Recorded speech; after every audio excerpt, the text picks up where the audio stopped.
This week, the biggest Mormon podcast that I'm aware of dropped some videos about me that were targeted bullying, harassment, defamation, and slander. And I know this, and I've been dealing with it, and I thought that that was the worst of it, but it actually gets much worse. They endangered my mental health knowingly, and we're going to talk about it. Ready on the set? Let's try this again.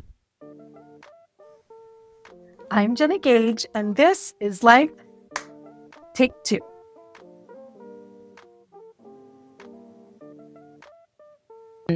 There's just a lot of ways that you can see that she has lied. Many months ago, we did an episode about tradwifing, and she was on this talk show, and she said, "My husband left me with nothing. I'm so poor. He never follows through with things." And then the talk show host says, "Legally, we had to reach out to your husband, and he said he's followed up on, he's up to date on all his payments." And so I don't know which one is true, but those are two very conflicting ideas. Someone's not being honest.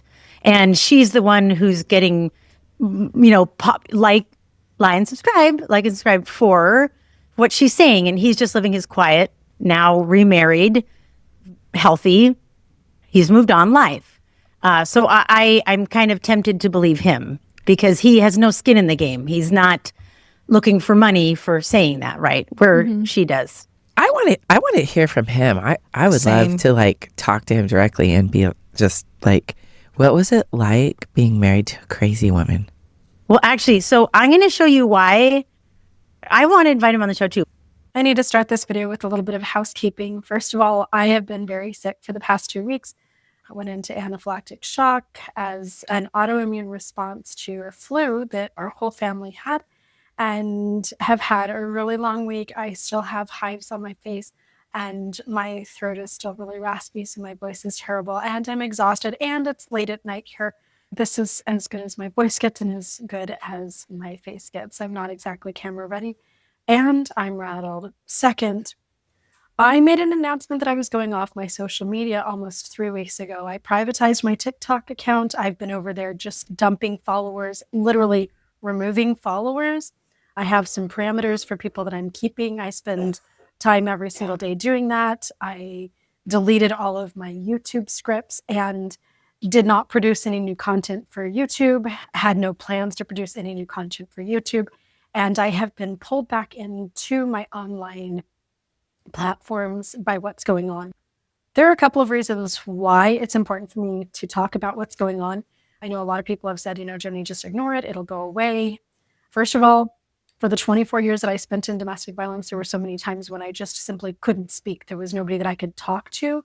There was nobody that I could reach out to for help. There was nothing that I could do about it. Having had to be silent for so many years, it is crucial for me to be able to speak up, and I deserve that right. I have certainly earned that. Secondly, one of my biggest purposes in everything that I do is to shine a light on the Mormon Church and its members.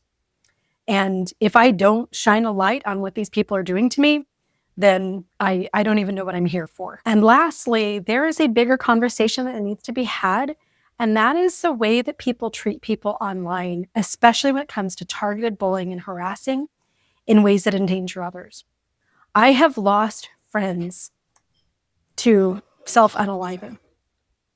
I myself, because of my severe complex PTSD from a life of abuse, have been very transparent about the fact that I have complex PTSD. And honestly, even if I didn't have anxiety and PTSD, if I was just completely in the best place in the world and had all the resources that I needed to be happy and healthy, I don't know how I couldn't buckle under what I've been going through because of these podcasters. What they've done to me and other people like me is absolutely unacceptable. And the bigger picture is these things are utterly, completely unacceptable. And we as human beings cannot do this to other people. The video that I played at the beginning was a small segment from the Ward Radio Mormon podcast, where they accused me of being a liar, lying about domestic violence, lying about a whole bunch of different things. And literally just like, hey, Jake, we feel so sorry for you. We would love to talk to Jenny's abusive monster of an ex-husband. And like they said in the video, we feel really sorry for him. What must that have been like living with a crazy person? Now, about 3 weeks ago, I was on a live stream with Cultural Hall, and I had been the target of such intense online bullying and harassing for several weeks that my platforms have just been absolutely wearing me down. I dread clicking into my comments and seeing the things that people are saying. I took my TikTok down because, of course, tons of bullying and harassment widespread across all my platforms. But there was one comment where somebody said that my sweet partner, Kevin, looked like a certain type of predator. And I don't want to get in specifics. It's not community guidelines friendly, and I don't want to give this comment the light of day. It was absolutely despicable and disgusting. So I privatized my entire almost 400,000 person TikTok because of this comment. Anyway, I've been feeling the stress of the targeted harassment. And I did that live stream that night with Coach. There was a really intense dialogue. People were hating on me in the comments. I was just exhausted and at the end of my rope with even dealing with the high stress situations that I deal with on my platforms. I had a panic attack on air on the after show. Made a little excuse. I need to take my bra off really quick.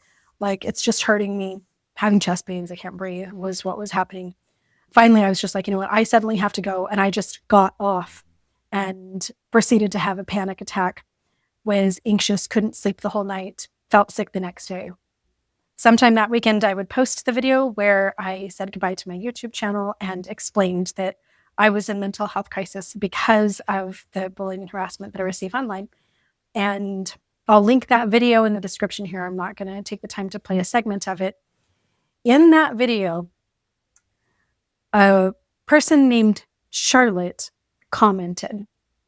She said, "Life take 3 begins. I wish you the best as you move forward into your future and leave your past behind." Now, I replied to Charlotte. I said, "Yes, I've been living my Mormon life out on camera for 6 years. Have never been able to just heal and move on. It caught up with me this week. I had a panic attack on air with another podcaster after a long day of film and edit, having read the journal entry from the day I met my monster ex-husband for a video. I pushed myself into mental health crisis for my channel. It was a profound wake-up call. I'm stuck in life take 2. What even does the next act look like? I've outgrown all of this and can't stay stuck for the camera anymore. It's been the best week in years since shutting everything down. Amazing. Like, not easy. It's been a bumpy road this week for so many reasons. I was in anaphylactic shock. But happy. I am smiling all the time." This woman, Charlotte, is Charlotte Barnes of Ward Radio. 2 days after reading me telling her that I went into mental health crisis and had a panic attack on air, 2 days after I very clearly, very concisely, very vulnerably shared that I was in mental health crisis, Ward Radio dropped this attack piece about a domestic violence survivor who also has shared that I have no family. I have very few resources. I have major medical crises that I deal with on a consistent basis. I survived unaliving myself during my divorce, and they did not just 1, but 2 videos sympathizing with my ex-husband for living with a crazy person, sympathizing with my abusive biological mother for the horror that I must have heaped on my family by having an ex-Mormon TikTok. Speaking of my abusive mom, she has shown up in the comment section of Ward Radio. Her handle is JFGRG, which is Jenny Fisher Green Rinky Gage, and then the year of my birth. My mom says, there's a lot of comments here from Jenny's followers. Just typing that makes me nauseous. As someone who has known Jenny for roughly her whole life and knows her story down to the last detail, it is shameful and I pity every single one of you for falling for her con. I truly hope you people come around someday and realize you've been donating money to an absolute monster. I hope you all feel good knowing that this vicious narcissist of a woman who's blown, I'm missing one of the things that I didn't screenshot here, but she's blown money and then she's blown your money too. She's been hurtful to her parents, her siblings, her aunts, uncles, her own children. You people have no concept of the hell this woman has put those people through for the past 2 decades. It's been a horror. I hope I found the other one. I hope you all feel good knowing that this vicious narcissist of a woman who's blown millions of dollars in her life has blown some of yours as well. This is from my mom. Jenny is the type where you could have her in full HD video committing a crime in broad daylight and she would still deny it and blame other people for it. She refuses to take responsibility for, I've lost it. Sorry, they're all they're out of order. And then here comes Charlotte Barnes, the one who is so excited for me to have a life take 3, the one who I told I was in mental health crisis. Please contact us ASAP. My mom says I can't, but others have. I'll let them speak for her. So I am unfortunately back on my channel for a while. I will be coming on with some people in the next couple of days and publishing some legal papers, court orders, things like that.